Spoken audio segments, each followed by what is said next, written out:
여러분, 황당무계라는 말을 아세요? 황당무계하다. 무슨 뜻이에요? 네. 황당무계하다라는 말은 비상식적이다, 비현실적이다. 그렇죠? 도저히 이루어질 수 없는 그런 가짜 같은 허황된 말들, 그렇죠? 그런 것들을 황당무계하다 이렇게 합니다. 예를 들면은 중국의 무협지 이런 데 보면은 장풍을 팍 쏘잖아요. 안 나가시네? 뒤로 다 나가야 되는데. 제가 지금 쐈는데. 이런 게 황당무계한 겁니다. 막 칼을 싸움을 하는데 공중에 날아다녀요. 칼싸움을 하는데. 다 중국 애들이 그래서 황당한 애들인 거죠. 황당무계하다는 게 그런 거를 말하는 겁니다. 그럼 성경에는 그런 황당무계한 말씀들이 있을까요? 없을까요? 성경에는. 무협지에는 많은데. 성경에도 황당무계한 말씀들이 있습니다. 예를 들어서 너희가 겨자씨만한 믿음이 있어도 이 산을 들어서 저리로 옮기라 하면 옮겨질 것이다. 황당무계한 말씀입니다. 여러분 해보신 적 있으세요? 믿음 있는 사람들이 많으니까 막 산이 이리 날아갔다 저리 날아갔다는 게 보이겠네? 무슨 뜻으로 하셨는지 그 말씀의 뜻은 알겠지만 문자적으로는 정말 황당한 말씀이 아닐 수가 없는 것이죠. 오늘 본문 12절도 황당한 말씀 중에 하나입니다. 오늘 12절 말씀 한번 읽어봅시다. 시작. 내가 진실로 진실로 너에게 이르노니 나를 믿는 자는 내가 하는 일을 그도 할 것이요 또한 그보다 큰 일도 하리니 이는 내가 아버지께로 감이라. 여기서 내가는 누구를 말하는 겁니까? 예수님이죠. 예수님을 믿는 사람은 예수님이 하신 일을 할 것이고 그보다 큰 일도 할 것이다 라고 말씀을, 참 황당무계한 말씀이 아닐 수가 없습니다. 그런데 진실로 진실로라는 말씀을 썼어요. 이건 황당한 말씀이 아니라는 거죠. 사실이라는 걸 강조하는 거죠. 진실로 진실로. 이건 사실이다. 이건 현실이다. 이건 팩트다. 주님께서 그렇게 말씀을 하죠. 우리가 예수님보다 더 큰 일을 할 것이다. 이런 말. 그게 말이 되나요? 예수님이 어떤 일을 하셨는데? 예수님은 보리떡 5개 물고기 2마리로 5,000명을 장정을 먹이고도 12광주리가 남는 일을 하셨어요. 여러분들 주로 그런 일 하고 사시죠? 뭐 주님이 하신 일을 뭐 우리가 못합니까? 늘 하잖아요. 예수님은 그냥 손을 대면 문둥병자가 낫고요. 손을 대면 소경이 눈을 뜨고요. 예수님은 죽은 지 나흘이나 되어 썩어서 간 나사로 보고 나오라 그러면 살아서 나오고요. 여러분들 날마다 그렇게 사고 사시죠? 주님이 말씀하셨죠. 진실로 진실로 그렇게 할 것이라고 다 하셨던 말씀 아닙니까? 예수님은 하나님의 말씀의 도를 깊이 아시고 율법을 본질적으로 설명해 주시며 하나님의 나라에 대한 말씀을 가르쳐 주시며 여러분들도 뭐 성경 읽으면 다 깨달아지죠? 다 알아지죠? 예수님이 할 수 있다 그랬잖아요. 예수님은 빌라도의 그 엉터리 같은 신문을 견디시고 로마 군병들이 때리는 매를 맞으시고 많은 조롱과 고난을 십자가에서 끝까지 견디어내시고 여러분들도 잘 견디고 계시죠? 누가 여러분들한테 신경질 나는 소리에도 잘 참고 계시죠? 그리고 예수님은 3일 만에 부활하시고 하나님 보좌 우편에 앉아 계시고 예수님이 하신 일들이에요. 그 중에 줄여서 말씀드린 겁니다. 진실로 진실로 너희들도 그런 것을 할 것이고 그거보다 더 큰 일도 할 것이다. 예수님은 죽어서 나흘 된 나사로를 살렸다면 우리는 죽어서 40일 된 나사로도 살릴 수가 있는 더 큰 일도 할 수 있을 것이다.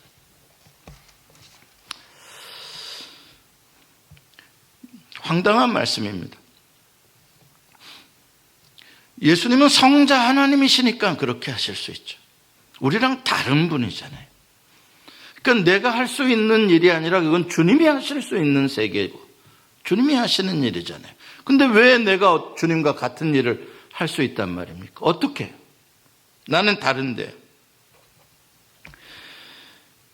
우리는 진짜 하루 벌어 하루 먹고 살기도 버거운 그런 사람들인데요.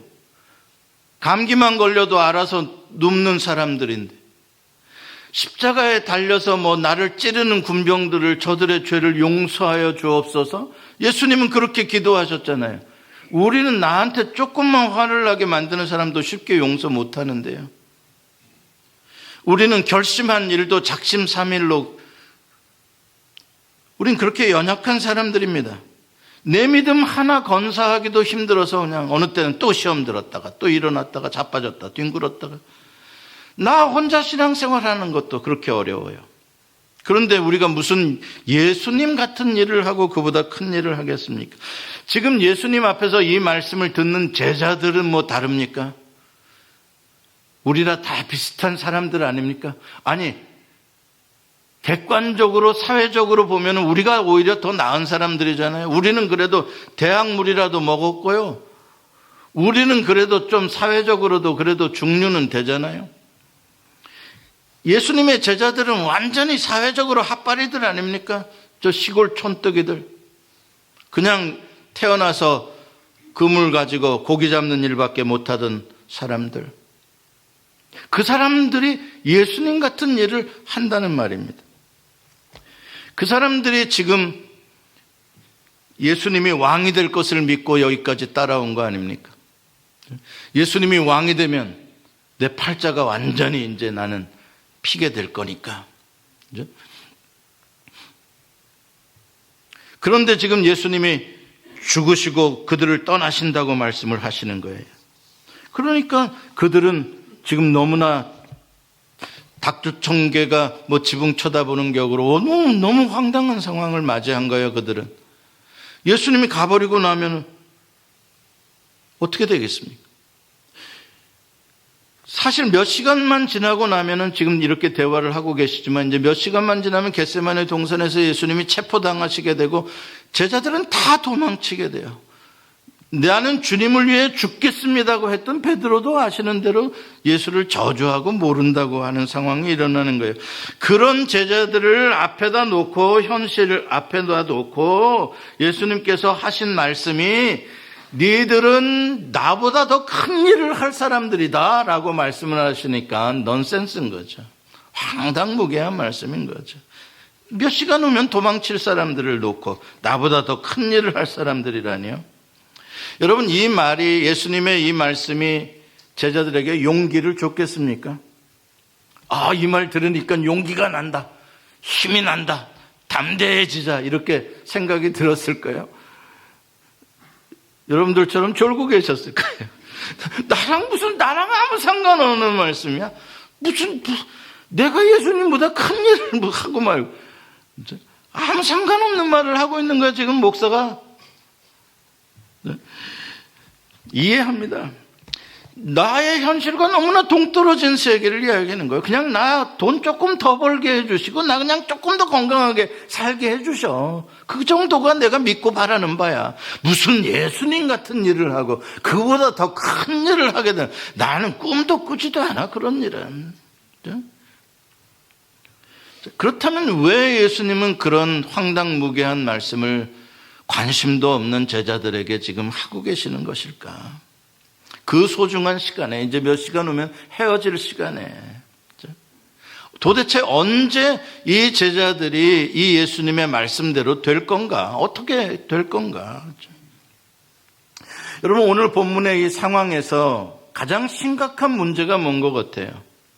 이제 예수님은 몇 시간 후에 체포당하시는 상황입니다. 오늘 본문에서 지금 가장 심각한 갈등의 이슈는 예수님이 떠나실 거라는 거예요. 그걸 제자들에게 말씀하신, 내가 떠난다, 아버지께로 간다, 너희를 떠난다, 이거예요. 제일 심각한 문제입니다. 왜요? 제자들에게 예수님이 안 계신다는 건 상상할 수도 없는 일이에요.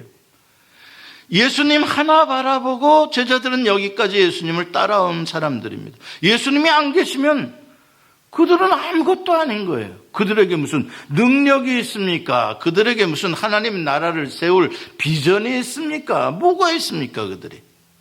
아무것도 없는 사람. 오직 예수의 능력, 예수님의 꿈, 예수님이 그들을 선택해 주심, 예수님이 그들을 도와주심, 예수님이 그들을 세워주심, 그거 하나 믿고 따라온 사람들인데, 그 예수님이 정작 떠나버리신다?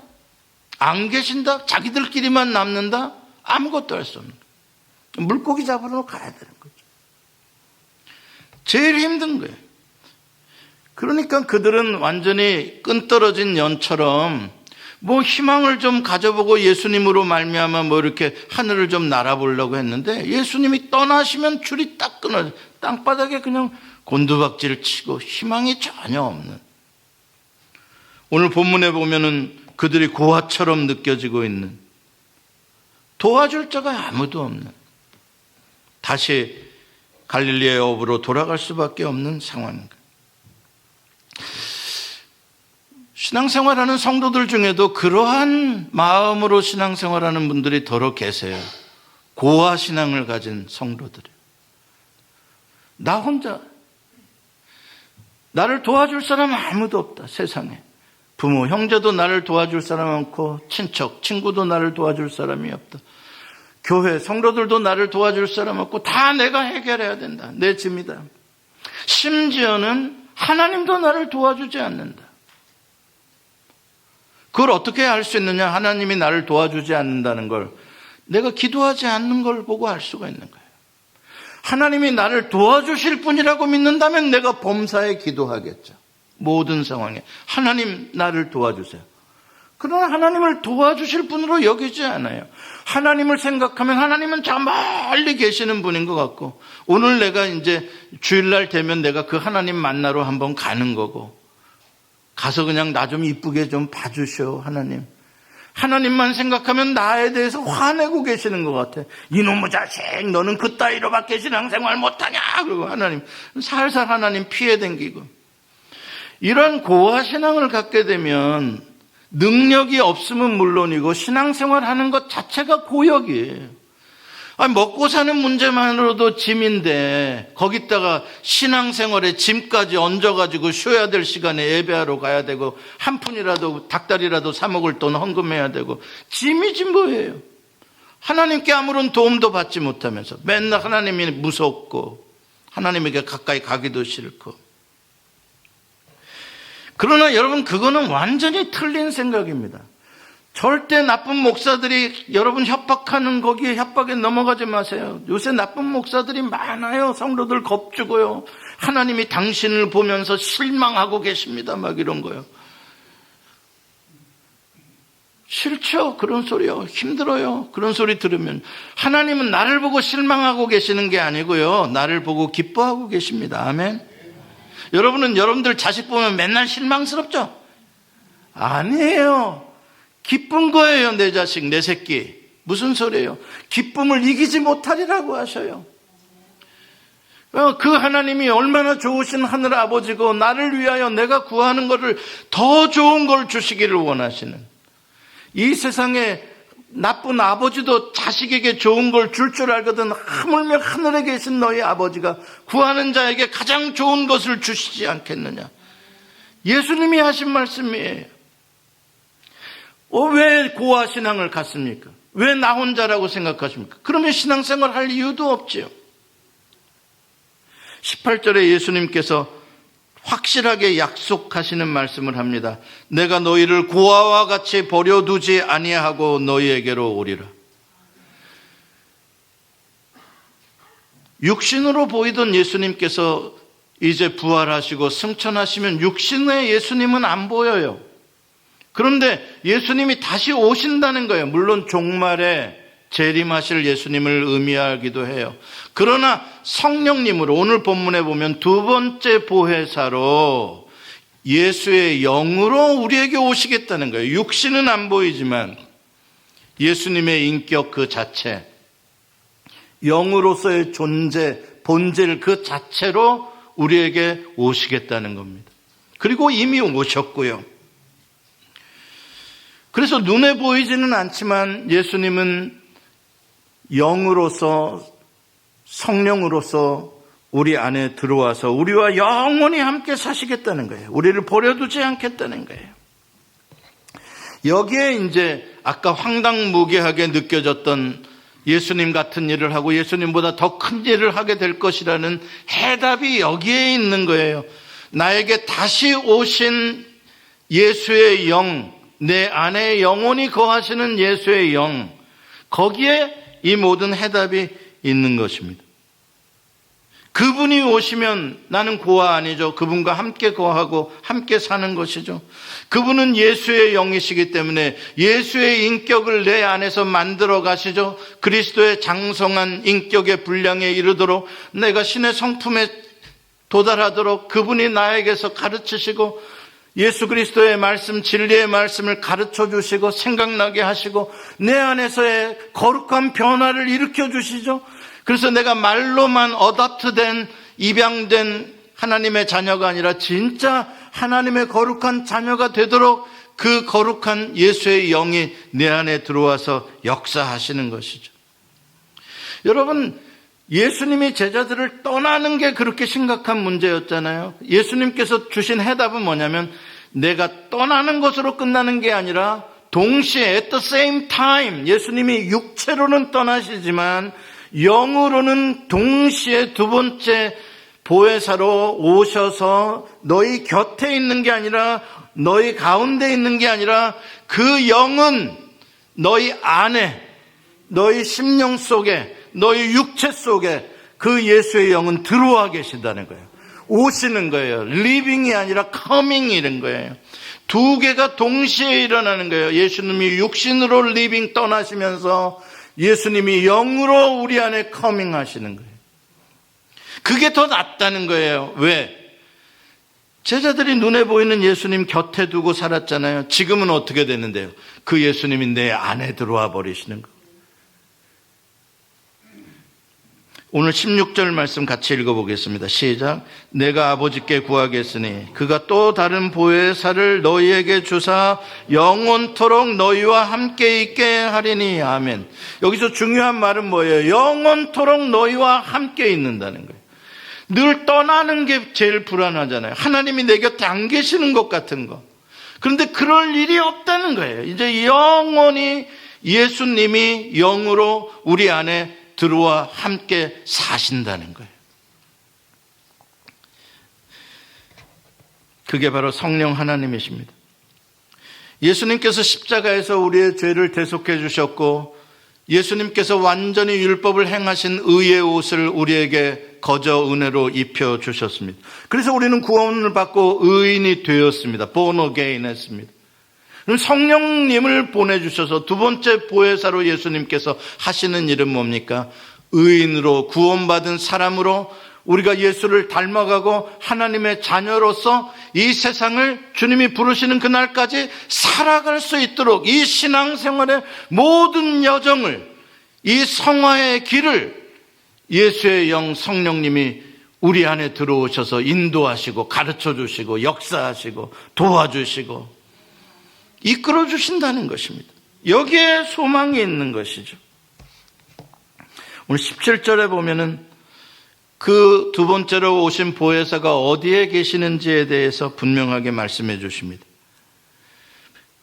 그는 너희와 함께 거하시며 또 너희 속에 계시겠습니다. 두 번 강조해서 말씀. 보혜사가 두 번째로 오신 보혜사가 어디에 계신다고요? 우리 안에, 여러분 안에 계신다는 거예요. 안에 거하신다. 여러분의 몸이 보혜사가 성령 하나님이 거하시는 하우스예요. 집이에요. 영원히 함께 너희 속에 계시겠습니다. 여기서 거한다라는 헬라어가 메노라는 단어인데, 이거는 indwelling, 우리 안에 거하시는 dwell, 사는 거를 말해요. 잠시 visiting 하는 게 아니라 그냥 사는 거예요. 사는데 어떻게 사는 거를 말하냐면, 뉘앙스가 어떤 뉘앙스를 가지고 있냐면 patiently, 아주 인내심 있게 살아가는 거예요. 끈덕지게 살아가는 거예요. 이런 비유가 얘가 비슷할지 모르겠습니다만, 여러분 친구가 한국에서 미국에 구경 왔어요. 여러분 집에 머물게 해줬어요. 방이 여유가 있어서. 우리 집에서 있다가 구경하고 가. 그렇죠? 고맙다 야. 그래서 친구가 들어왔어요. 들어와가지고서는 있는데 한 달쯤 있으면 귀찮거든요. 그런데 이 친구, 야, 미국에 있으니까 좋다, 야. 나 몇 달만 더 있다 가야 되겠다. 자꾸 눌러 앉는 거야. 그래서 이제 눈치도 주고 밥도 안 해주고 이제 눈치도 주고 웬만하면 가라. 안 바쁘냐 너는. 그런데도 끈덕지기가 않는 거야. 이제 이런 거를 이 매너라는 말 속에 뉘앙스 속에 들어있는 거예요. 좀 괄시하고 무시하고 불편하게 만들어줘도 그냥 버티고 그 자리를 떠나지 않는 것. 그러니까 우리 성령님이 그런 분이 아니신데, 그런 대접을 받으실 분이 아니시고 하나님이신데, 그런데 우리 안에 들어오셔서 우리가 무식하고 우리가 못나서 그 하나님을 아주 홀대하고 말이죠. 하나님을 무시하고 내 멋대로 살라 그러고 그러는데도 성령 하나님은 끈덕지게 우리 안에 계신다는 거예요. 언제까지? 우리가 하늘나라 갈 때까지. 왜? 성령이 떠나버리시면 우리는 소망이 없는 거예요.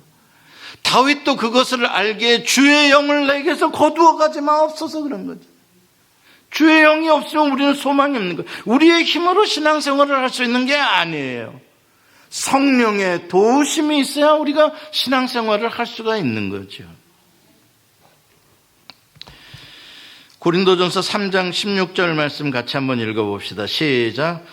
너희는 너희가 하나님의 성전인 것과 하나님의 성령이 너희 안에 계신 것을 알지 못하느냐. 오늘 하나 확실히 우리가 알고 가야 될 건 뭐냐? 내 안에 성령님이 계시다. 내 안에 계시는 성령님은 예수 그리스도의 영이시고 나는 예수님과 영원히 함께 사는 것이다. 그게 땅 끝이 되든 바다 끝이 되든 그 어디가 되든 그 예수님은 내 안에 거하신다. 그거는 우리가 기억해. 그러니까 이 세상 사람들하고 예수를 안 믿는 사람들하고 우리가 뭐가 다르냐? 이 세상 사람들은 그냥 육체, 썩어질 육체라면 예수님을 나의 구세주로 나의 왕으로 영접한 우리는 거룩하신 삼위일체 하나님이 그 예수님으로 말미암아 영으로 내 안에 들어와서 거하시는 우리는 하나님의 벳엘이 되는 것이고 하나님의 집이 되는 것이고 하나님의 성전이 되는 거예요. 우리의 육체는 거룩한 거예요. 그렇기 때문에 우리가 육체로 범하는 간음죄나 더러운 악한 죄나 더러운 우리의 육체를 상하게 하는 알코올 중독이나 마약이나 이런 것들을 하면 안 되는 게 내 안에 거룩한 하나님이 거하시기 때문에 그런 거예요. 그 성령님은 우리 안에 거하시며 인내심을 가지고 끈질기게 우리를 가르치시고 우리를 훈계하시고 우리로 하여금 예수 그리스도의 진리의 말씀을 깨닫게 도와주시고 우리는 공부 안 하려고 그러고 안 들으려고 그러고 바빠요 그러고 그래도 포기하지 않고 너 이리 앉아봐. 나랑 얘기 좀 하자.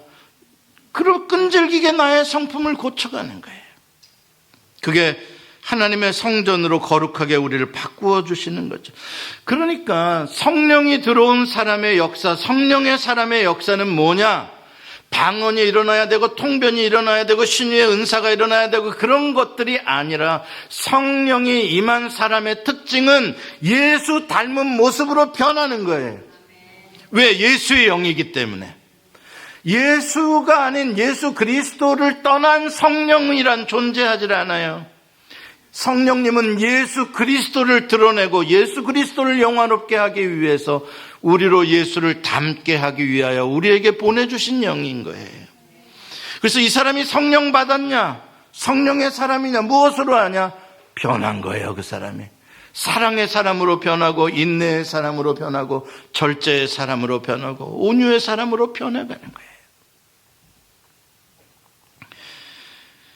20절 말씀 오늘 본문에 같이 읽어봅니다. 시작. 그날에는 내가 아버지 안에 너희가 내 안에 내가 너희 안에 있는 것을 너희가 알리라. 그날에는 언제입니까? 예수님이 떠나는 날이 아니라 동시에 이루어지는 예수님이 오시는 날, 영으로 두 번째 보혜사로 오시는 날, 그날 예수님이 내 안에 들어와 버리시면서 예수님은 하나님 안에 거하시고 성부 안에 거하시고 성령은 예수 그리스도 안에 거하시는데 그 삼위일체 하나님이 서로 내주하시는 하나님이 예수 그리스도의 영으로 우리 안에 들어와 버리시면 우리는 성부, 성자, 성령 삼위일체 하나님과 함께 되어 버리는 거예요. 여기서 가장 중요한 전치사가 3번 반복되는 전치사가 뭐예요? 20절에 지금 읽은 20절에 아내라는 단어예요. 아내. 아내라는 것은 둘이 아니라는 말이에요. 하나라는 말이에요. 유니티, 하나가 되었다는 말이에요. 성자가 성부와 하나가 되고 성자가 성령과 하나가 되듯이 예수의 영이 우리 안에 들어오면서 우리와 예수가 하나가 되고 우리와 성령이 하나가 되고 성부와 우리가 하나가 되고 똑같은 성령을 받은 여러분들이 그리스도의 한 몸으로 공동체로 하나가 되고, 다시 말해서 성령이 임할 때 가장 중요하게 나타나는 역사는 무엇이냐? 하나됨인 거예요. 커뮤니티, 이 유니티, 하나의 공동체가 되는 연합, 이 유니온, 이게 가장 중요한 성령의 역사예요. 성령은 분열의 영이 아니에요. 높고 낮음을 따지는 그런 교만의 영이 아니에요. 성령은 하나 되게 하는 영이에요. 우리가 예수님을 영접하는 순간에 그 성령님은 우리 안에 들어오십니다. 그래서 우리는 외톨이로 혼자 고아로 신앙생활을 하는 것이 아니라 우리는 온전히 예수님과 연합해서 성부 성령과 연합해서 한 몸으로 성전이 되어서 신앙생활을 하는 거예요. 여기에 우리의 능력이 나오는 겁니다. 나에게서 나오는 것이 아니라 나와 한 몸이 되신 내 안에 사시는 그리스도로 말미암아 능력이 나오는 거예요. 우리가 성령님을 믿는다는 말, 우리가 성령의 도우심을 구한다는 말의 뜻은 다 여기에 있는 것이에요. 그것은 그리스도와의 연합이에요. 우리가 성령이 임하소서 뜬구름 잡는 소리 하지 마세요. 성령이 임한다는 말은, 성령이 충만하다는 말은 우리가 그리스도와 온전히 연합된다는 말이에요. 그리스도가 없는 성령은 없어요. 요한복음 15장 5절 말씀을 같이 읽어봅니다. 시작. 나는 포도나무요 너희는 가지라. 그가 내 안에 내가 그 안에 거하면 사람이 열매를 많이 맺나니 나를 떠나서는 너희가 아무것도 할 수 없음이라. 아멘. 이 말씀은 거짓이죠? 예수님 없이 성령님만 가지고 있으면 다 할 수 있잖아요. 아니에요. 예수님은 너희가 나를 떠나면 아무것도 못한다 그런 거예요. 분명히 여기서는 예수님과의 연합을 말하는 거예요. 그럼 성령님은 어떤 영이냐? 가지인 우리를 나무 대신 예수님께 붙여주시는 영이신 거예요. 그래서 우리로 하여금 예수 그리스도 안에서 예수 그리스도를 닮은 삶을, 예수의 삶을 살게 해주시는 것입니다. 이렇게 주님과 연합한 든든한 이 연합 속에 열매를 많이 맺을 수 있게 되는 것이죠. 세상이 어두워지고 미래가 불확실해지고 전쟁과 전염병이 창궐하고 자연재해가 많을수록 사람들은 뒤숭숭해집니다. 코비드 3년간의 시간을 지나며 사람들은 많이 뒤숭숭해졌어요. 영적으로 많이 혼탁해지고 있고 불안해지고 있습니다. 이럴 때일수록 성령님의 생명의 역사도 하지만 가짜 영들이 또 거짓의 속임의 영들로 또 나타나고 있는 거예요. 사방에서 날 때요. 아주 유튜브를 통해서 아주 마귀들의 놀이터예요. 지금도 그러고 있는 거예요. 언제드나 이렇게 세상이 흉흉해지면 이단 사설들이 나타나서, 이단 사설들은 꼭 신비로운 현상에 가지고 현혹을 시켜요. 입신이 일어나고 막 신비로운 감정이 막 진동이 일어나고 막 뭔가 요란해 보이도록 만드는 거예요. 막 사람들이 손을 들고 막 찬송을 24시간 부르고. 자세요. 왜 24시간 찬양을 해? 자야지. 그러면 그게 굉장히 신비로운 현상이 일어나고 있는 거예요. 다 속이는 영들이에요. 이거 옛날부터 다 했던 것들이에요. 옛날에 미국에 다 유행했던 것들이 한국으로 그대로 건너가는 것들이에요. 빈야드 그 운동들. 요즘엔 그게 다 신사도 운동으로, 아이합 운동으로 다 변질되어 가지고요. 그런데 가면 막 신비로운 찬양이 있는 것 같고, 막 사람의 마음이 막 움직이는 것 같고, 그런 것들 와가지고서는 와서 구경 한번 해가지고 가서 한국 가서 흉내 내고요. 대형 교회들이 그래요. 왜냐하면 그들에겐 그렇게 할 만한 모든 이 에셋이 다 있기 때문에 그래. 조명도 그렇고 음향도 그렇고 그런 것들을 컨트롤할 수 있는 프로페셔널들이 많이 있기 때문에 사람들 많이 모아놓고 막 분위기를 띄워. 그리고 거기에만 성령이 임하는 것처럼. 이 거짓들이 너무나 요즘에 많은 거예요. 그것도 무슨 기도 운동이다 이런 걸 붙여가지고 대대적으로 광고하고 그게 마치 유행인 것처럼 지금 성령의 역사는 그런 사람들을 통해서 일어나고 있는데 너희는 아직도 그것을 모르니? 이런 식으로. 많이 뒤처지는 교회구나. 세련된 요즘에 잘 나가는 믿음의 사람들은 다 그런 거 아는데 이거 무지무지한 유혹이에요. 너무나 혼탁해요. 다 거짓.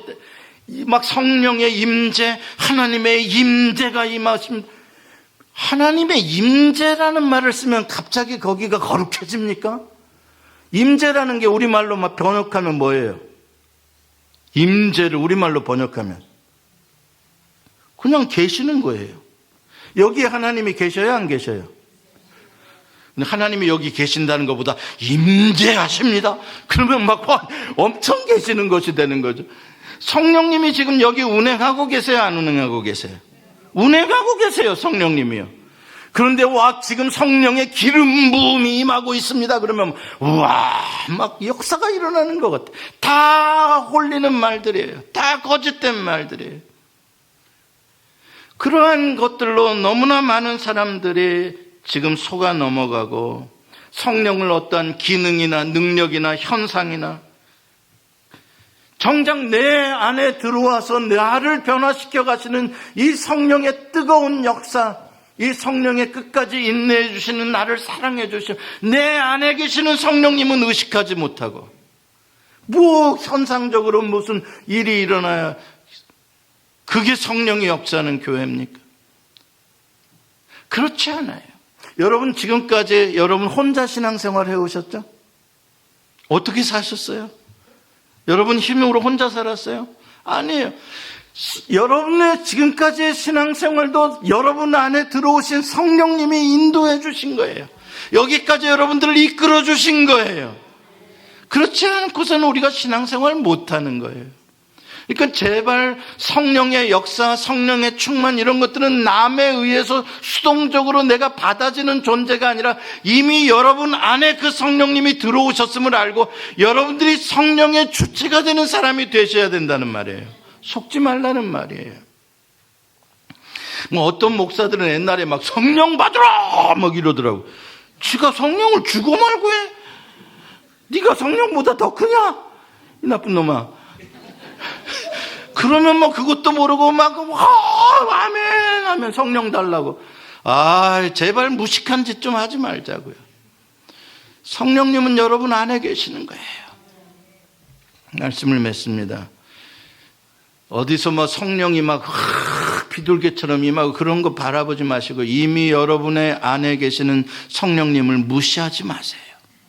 제발 여러분 성령이나 무시하지 마세요. 어떤 성도들은 그러더라고요. 멋있는 지금 성령이 일어나는데 막 그런데 막 쫓아다니고 막 그래야 되고 막 그래야 되는데 그게 아니라 지금 여러분 안에 있는 성령님을 오늘도 인정해 드리시고 그분을 섬겨 드리시고 그분께 기도하고 그분이 무슨 말씀을 나를 깨닫게 해 주시는지 그분께 귀를 기울이시는 게 그게 성령으로 사는 사람인 거예요.